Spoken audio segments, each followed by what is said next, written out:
일부 예배 때 제가 여기 와 보니까 우리 세례대 옆에 이렇게 큰 물통이 하나 있어요. 우리 교회 세례대가 바뀌었나 보니까 그게 아니고 저 천장에서 물이 떨어져 가지고 물을 받더라고요. 그래서 혹시 그 사이에 비가 왔나 하고 물어보니까 전혀 비도 안 오는데 비가 여기서 떨어져요.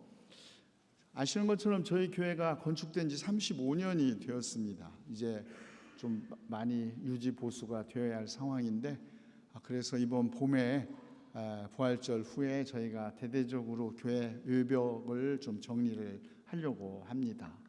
뭐 담쟁이도 있고 또 그 자풀들이 이렇게 그 벽돌 사이를 이렇게 뿌리를 내리고 들어가서 벽돌이 떨어지거나 균열이 생겨서 이렇게 비가 새는 것 같아요. 그래서 아마 곧 이제 견적을 내고 또 이제 공사를 시작할 텐데 모든 공사 순조롭게 잘 되도록 기도해 주시기를 바랍니다.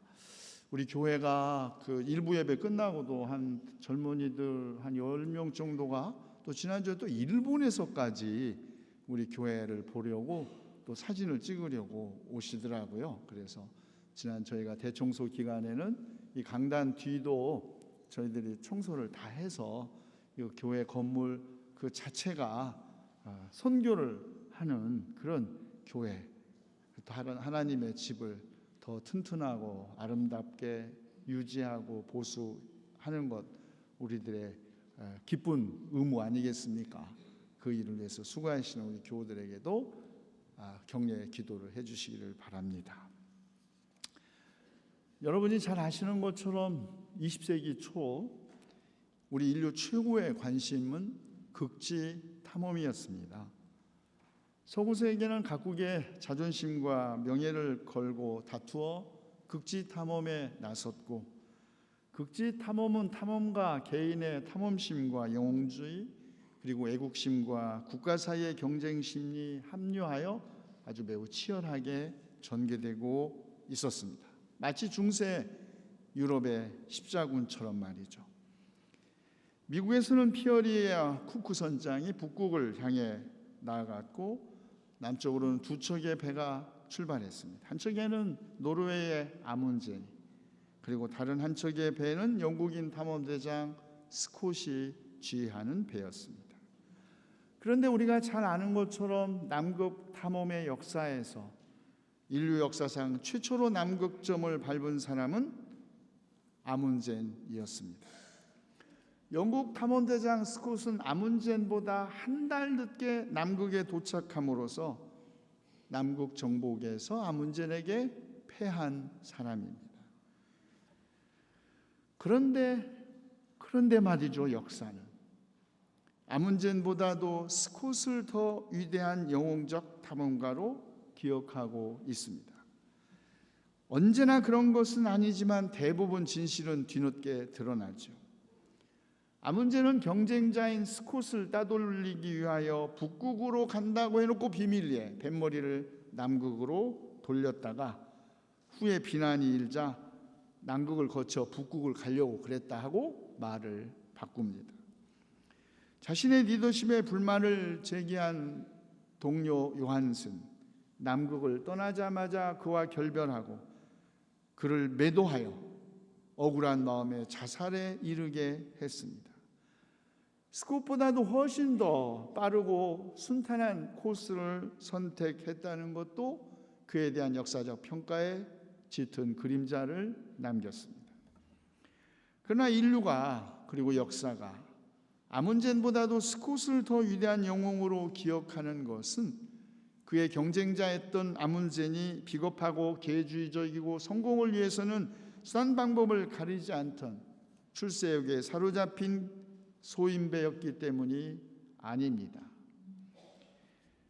그렇다면 왜 우리는 명백하게 탐험의 역사에서 실패한 인물 스콧을 왜 더 위대한 영웅으로 기억하는 것일까요? 스콧의 목적은 남극 지점에 그 누구보다도 먼저 영국의 국기를 꽂는 것에 있었던 것이 아닙니다. 남극에 대한 과학적 탐사도 매우 중요한 탐험의 목적이었기 때문에 아문젠이 동시에 출발했다는 소식을 듣고도 스콧은 서둘러 극점을 향하지 않았습니다. 항해를 하다가도 새 기원에 대한 실마리를 제공한다는 이른바 황제 펭귄의 알을 발견하고는 그 알을 모으고 탐구하느라고 5주간을 낭비한 것도 그의 실패의 한 원인이었습니다. 인류에게 남극에 대한 과학적 탐구의 길을 여는 것도 그의 목적이었기 때문입니다. 마침내 사력을 다해 그 강추위와 눈보라를 몰아치고 남극점에 서서히 다가왔을 때 가슴이 덜컹 내려앉습니다. 개발자국이 보인 겁니다. 그리고 멀리서 무슨 깃발 하나가 바람에 펄럭이는 것을 보고 아문젠이 먼저 왔구나. 극점에 도달해 보니까 아문젠이 식량도 남겨놓고 뒤에 올 스콧을 위하여 친절하게 편지 한 장까지 남겨놓고 이미 극점을 떠난 뒤였습니다. 자, 이제는 살아남은 동료들과 살아서 다시 집으로 돌아가기도 어려운 상황에서 이제는 오직 살아남아 돌아가는 것밖에 희망이 없는 판에 스콧은 그의 부하들에게, 동료들에게 비어드모드 빙하지대에서 발견했던 돌멩이 14kg을 썰매에 실으라고 합니다.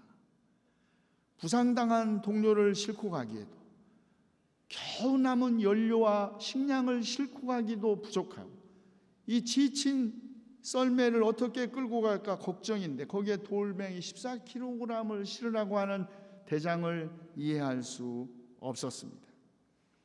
그러나 스콧은 그가 명백하게 정복의 역사에서는 실패했지만 그는 자기 조국 영국과 인류에게 남극에 대한 과학적 탐사의 길을 여는 것이 중요하다고, 설령 우리가 실패한다 하더라도 돌멩이를 싣고 출발했습니다.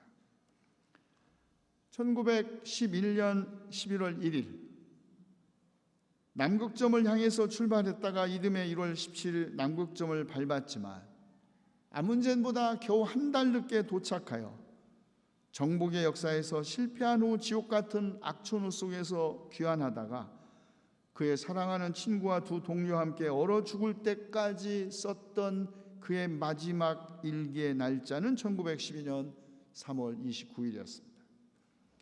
5개월에 걸친 2,500km의 긴 탐험의 끝, 대원 모두의 죽음이었습니다. 마지막까지 남은 대원 4명 가운데 에반스 중사는 뇌를 다쳐 죽고, 오츠데이는 자신의 동상 때문에 동료들에게 부담을 줄까봐 강추위 강바람이 몰아치는 밤 텐트를 열고 대장 조금 시간이 걸릴지 모르는데 잠깐 나갔다 오겠다고. 스콧은 그가 동료들에게 부담을 주기 싫어 스스로 죽음의 길을 걸어 나가는 걸 알면서도 그를 붙잡을 수 없었습니다. 며칠 후 스콧과 나머지 2명의 대원도 모두 얼어 죽었습니다. 8개월 후 시신 수습에 나선 영국 수색팀, 1912년 11월 12일 스콧과 그의 다른 두 동료의 시신을 찾았습니다. 수색팀의 한 사람인 체리 그레드는 그들이 스콧의 시신을 발견했을 때 그의 왼쪽 손은 그의 평생의 친구이자 의사이자 동물학자인 윌슨을 향해 뻗어 있었고, 그의 오른편에는 내일 죽어도 오늘 기상학표를 작성하고 죽을 거라고 불린 기상학자 보워는 손을 가슴에 포갠 채 죽어 있었습니다. 그리고 스콧의 가슴에는 그가 죽기 직전까지 써내려간 일기와 그의 두 동료의 아내, 영국 정부와 국민, 그리고 마지막으로 스콧 자신의 어머니와 자기 아내에게 보내는 편지가 남아 있었습니다. 테라노바호를 이끌고 남극 탐험에 나서면서부터 그가 죽기 직전까지 기록에 남긴 이 남극 일기는 25명으로 구성된 스콧 탐험대 애국심, 희생과 헌신, 초인적인 용기와 인내심, 절망적 상황에서도 꿋꿋한 책임감, 영웅적 우정에 대한 위대한 인간 승리의 감동적인 기록으로 지금도 남아있고, 바로 이 남극일기 단 한 권의 책으로 스콧은 명백한 실패를 가장 위대한 인간 승리로 승화시킨 인물이 되었던 것입니다. 대영 제국, 해가 지지 않는 나라, 그 어떤 권력 앞에서도 무릎을 꿇은 적이 없는 영국 국왕이 해군 대령 출신의 탐험대장 장례식 날 무릎을 꿇고 이렇게 말했습니다. 오늘 우리는 진정한 영국인 한 사람 하나님의 품에 돌려보낸다. 진정한 영국인은 누구인가? 그것은 누가 봐도 명백한 실패를 위대한 인간 승리로 승화시킨 사람, 영웅적인 죽음으로부터 생명이 솟아나고 역설적으로 몰락으로부터 무한으로의 상승 의지가 솟아난다는 것을 보여준 사람, 성취와 성공이라는 우연성에만 집착하며 불타오르는 명예욕에 사로잡힌 소인배가 아니라 일이 비록 우리의 기대에서 벗어난다 할지라도 하나님의 뜻에 고개를 숙이고 최선을 다하는 사람, 비록 몰라겠지만 이길 수 없는 운명의 이 거대한 힘에 맞서 싸우도록 장엄하게 인간의 심정을 고양시킨 사람. 로버트 팔콘 스콧은 20세기 초 명백하게 실패했으나 결코 실패하지 않은 위대한 인물로 기억되고 있습니다. 사실 실패 그 자체는 아무것도 아닙니다. 삶에서 중요한 것, 삶에서 참으로 본질적인 것은 바로 실패 이후의 삶입니다. 삶의 진정성, 한 인간의 인격은 실패 그 자체에서가 아니라 실패 이후 그가 그것을 어떻게 새로운 차원의 인간 승리로 이끌어 가느냐에 달려 있는 것이죠. 영국의 탐험대장 스콧은 애국심과 영웅적인 동료애, 그리고 그가 죽기 직전까지 써내려간 한 권의 일기책을 통하여 명백한 패배의 역사를 위대한 인간 승리로 승화시킨 진정한 영국인이 될 수 있었습니다. 저는 스콧의 이야기를 회상할 때마다 그러면 누가 진정한 위대한 신앙인인가 묻지 않을 수 없었습니다. 그리고 베드로를 회상했습니다. 베드로야말로 분명히 신앙의 역사에서 실패한 인물입니다. 그는 그의 주님이신 예수님을 3번이나 부인했습니다. 모두가 다 주를 버릴지라도 나는 결코 주를 버리지 않겠나이다. 내가 당신과 함께 죽을지언정 당신을 부인하지는 않겠나이다 하고 맹세까지 한 그였지만, 그는 대제사장의 뜰 안에 한 여종의 추궁에 주님을 모른다고 3번씩 부인했을 뿐만 아니라 심지어는 저주하며 맹세하여 이르되 나는 주님을 알지 못한다. 그때 닭이 울었고, 베드로는 닭 울긴 전에 네가 3번 나를 부인하리라 하신 예수님의 말씀이 생각나 밖에 나가 심히 통곡했다고 합니다. 이 사건 이후 베드로는 예수님이 부활하실 때까지 성서에 등장하지 않습니다. 자신에 대한 자괴감과 참으로 무력한 메시아에 대한 절망감으로 그의 제자 가운데 하나였던 이스카리옷 유다는 자살을 선택했습니다. 훨씬 책임적 인간의 결단입니다. 스승을 배신한 한 인간이 배신에 대한 책임을 자기의 목숨을 걸고 바꾼 이스카리옷 유다가 겨우 밖에 나가 심히 통곡한 베드로보다 어쩌면 훨씬 더 책임적 인간 아닙니까?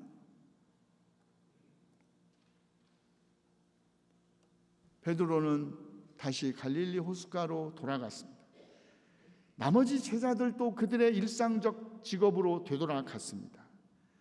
평범한 어부였던 그들을 사람을 낚는 어부가 되게 했던 그분, 예수 그리스도와의 만남을 통한 삶의 놀라운 변화와 그분이 보여준 전적으로 새로운 하나님의 나라에 대한 소망, 갈릴리 호숫가의 물거품처럼 사라졌습니다.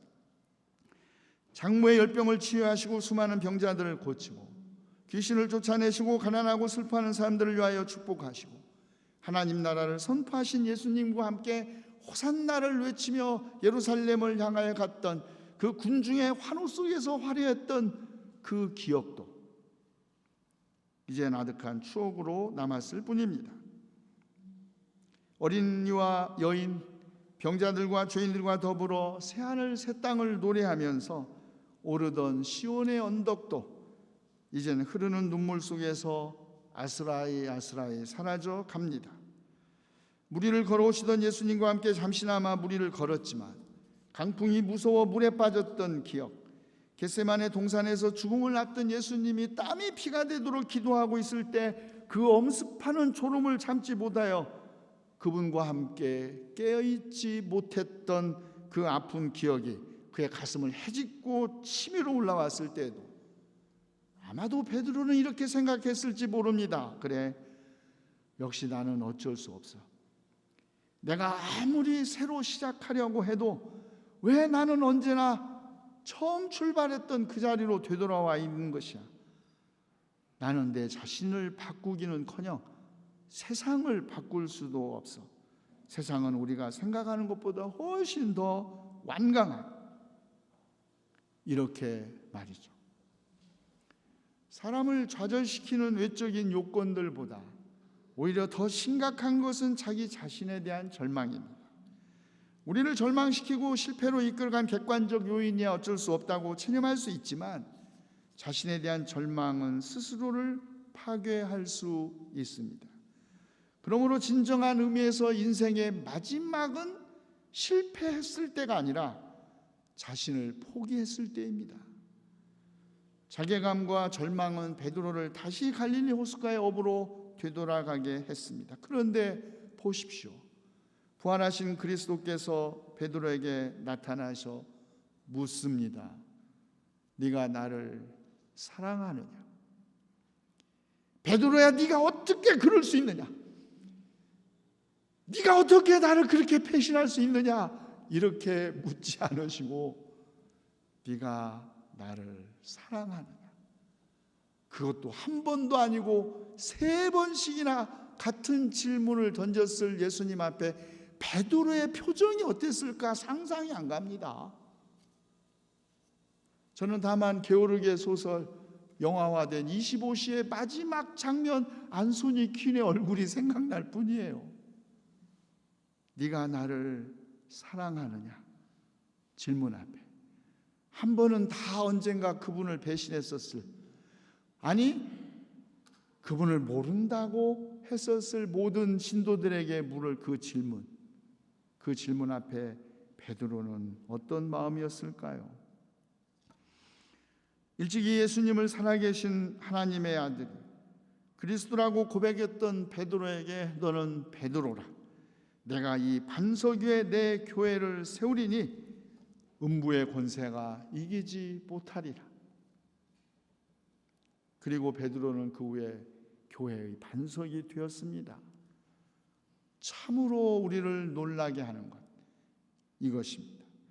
왜 예수님은 도덕적으로 윤리적으로 순결하고 흠이 없던 그의 어머니 마리아라는 이름의 그의 교회를 세우지 않으셨을까?